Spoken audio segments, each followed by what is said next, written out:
worth it. It's an official declassified CIA document, and a terrific analysis of consciousness and beyond, known as the Gateway Process. While it's an older document and has been declassified for a while now, the fact that modern developments in science, quantum physics, psychedelics, and neurobiology confirm what's written within those pages is nothing short of outstanding. It explains consciousness in a profound and analytical way and merges knowledge from mystics from Hindu, Buddhist, and Tibetan cultures to contemporary scientific knowledge of Planck distance, Einstein's theory of relativity, and the works of Niels Bohr.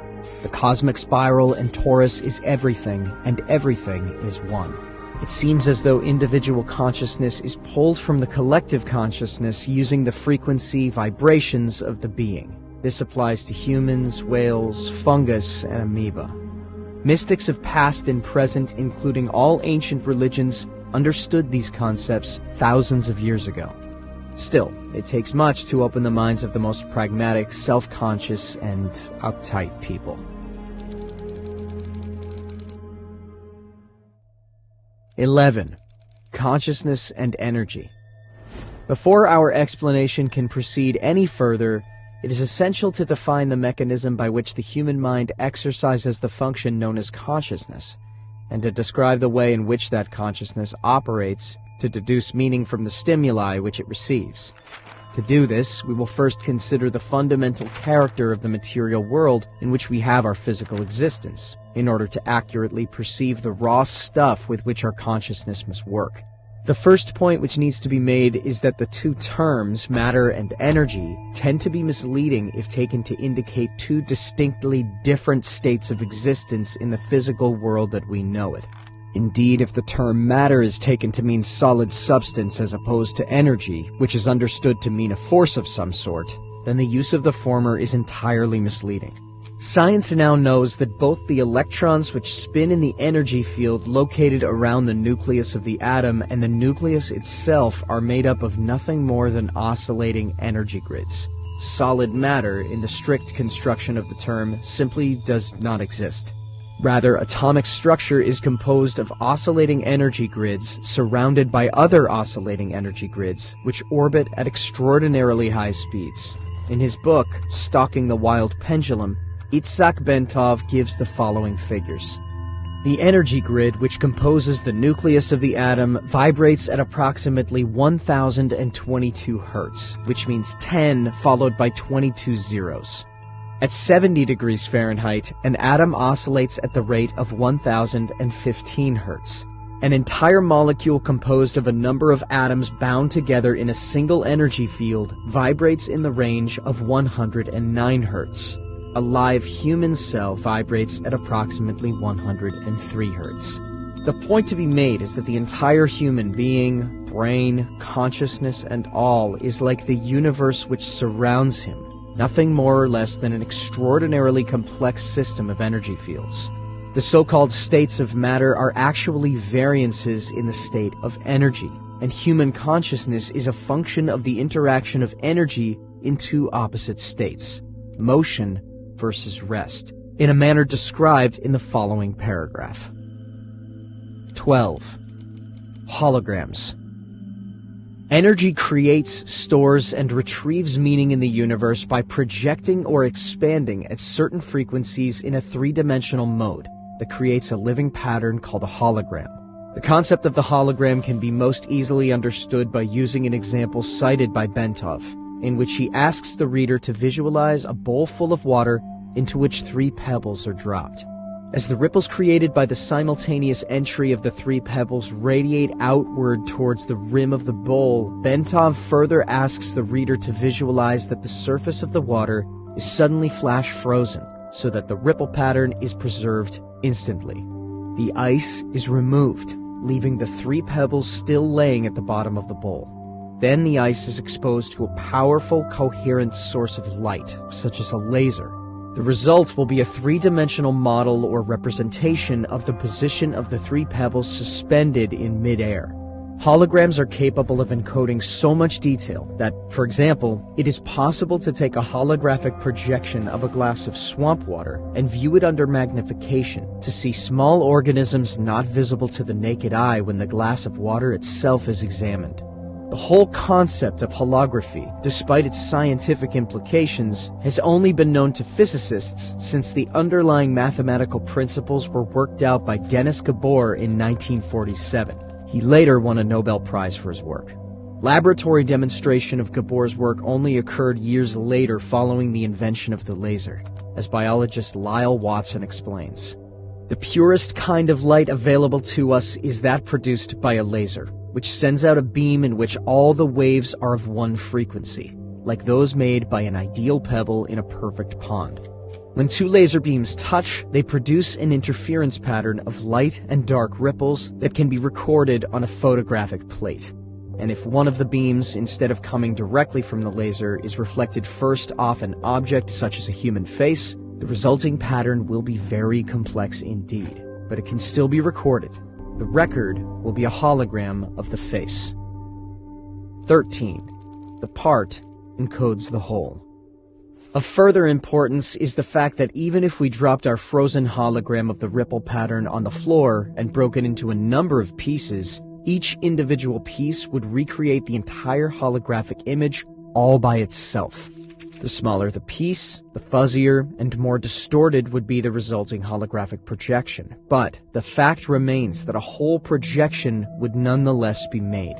The key to creating any hologram is that the energy in motion must interact with energy in a state of rest, or non-motion.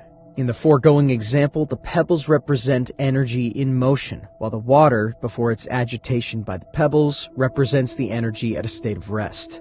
To activate, or in effect, to perceive the meaning of a holograph, energy, in this case a coherent light source such as a laser beam, must be passed through the interference pattern generated by the interaction between the moving energy and the energy at rest. In the simple example given by Bentov, this requirement was fulfilled by holding the frozen interference pattern in front of the coherent light to project the three-dimensional holographic image, its meaning, into space.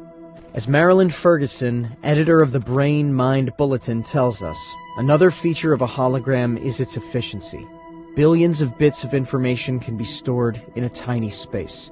The pattern of the holographic photograph is stored everywhere on the plate. 14. The consciousness matrix. The universe is composed of interacting energy fields, some at rest and some in motion. It is, in and of itself, one gigantic hologram of unbelievable complexity. According to the theories of Karl Pribram, a neuroscientist at Stanford University, and David Bohm, a physicist at the University of London, the human mind is also a hologram which attunes itself to the universal hologram by the medium of energy exchange, thereby deducing meaning and achieving the state which we call consciousness. With respect to states of expanded or altered consciousness, such as gateway uses, the process operates in the following way.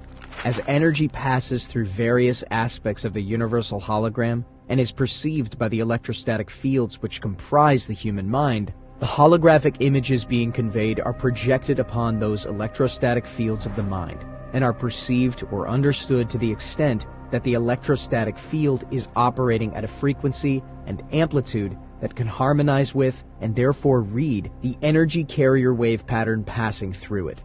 Changes in the frequency and amplitude of the electrostatic field, which comprises the human mind, determine the configuration and hence the character of the holographic energy matrix, which the mind projects to intercept meaning directly from the holographic transmissions of the universe. Then, to make sense of what the holographic image is saying to it, the mind proceeds to compare the image just received with itself. Specifically, it does this by comparing the image received with that part of its own hologram, which constitutes memory. By registering differences in geometric form and in energy frequency, the consciousness perceives. As psychologist Keith Floyd puts it, contrary to what everyone knows is so, it may not be the brain that produces consciousness, but rather consciousness that creates the appearance of the brain. 15. Brain in phase.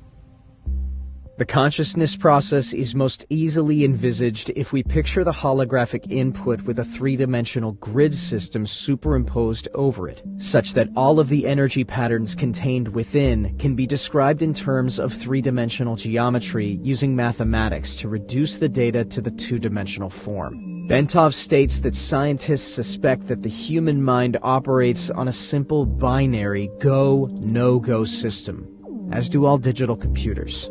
Therefore, once it superimposes a three-dimensional matrix over holographic information it wishes to interpret, and reduces that information mathematically to two-dimensional form, it can completely process it using its fundamental binary system, just as any computer made by the hand of man can process volumes of data, and make various comparisons between the data and information stored in its digital memory. Our minds operate in the same way, perceiving by comparison only. Bentov states the proposition this way: our whole reality is constructed by constantly making such comparisons. Whenever we perceive something, we always perceive differences only.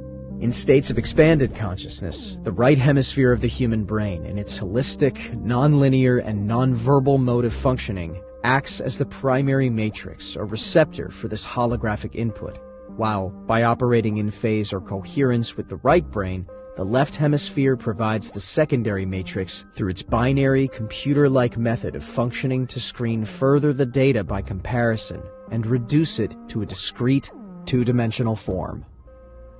16. Evaluation.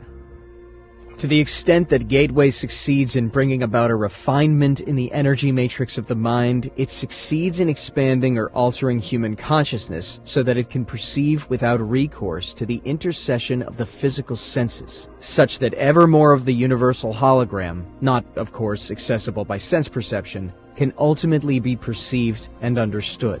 Marilyn Ferguson has written that the theories of Pribram and Bohm appear to account for all transcendental experience, paranormal events, and even normal perceptual oddities. She goes on to say of Pribram, currently he is proposing a startling, all-encompassing model that is generating considerable excitement among those intrigued by the mysteries of human consciousness. His holographic model marries brain research to theoretical physics. It accounts for normal perception and simultaneously takes the paranormal and transcendental experiences out of the supernatural by explaining them as a part of nature. Like certain strange discoveries of quantum physics, the radical reorientation of this theory suddenly makes sense of paradoxical sayings of mystics throughout the ages. 17. Self-cognition. To complete our outline of the process by which the mind achieves and exercises consciousness, we must also describe the mechanism which accounts for the aspect of human thought that differentiates it from the consciousness of plants or animals, i.e., self-cognition. Humans not only know, but they know what they know. They are able to monitor the process of their own thinking and maintain an awareness of it.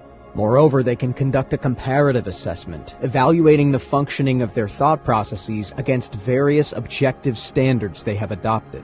Human consciousness can do this because it has the capacity to duplicate aspects of its own hologram, project them out, perceive that projection, put it through comparison with the memory aspect, where its evaluation standards of measure are stored, of its own hologram, and measure or sense the difference using three-dimensional geometry and then binary go-no-go pulse to yield verbal cognition about the self.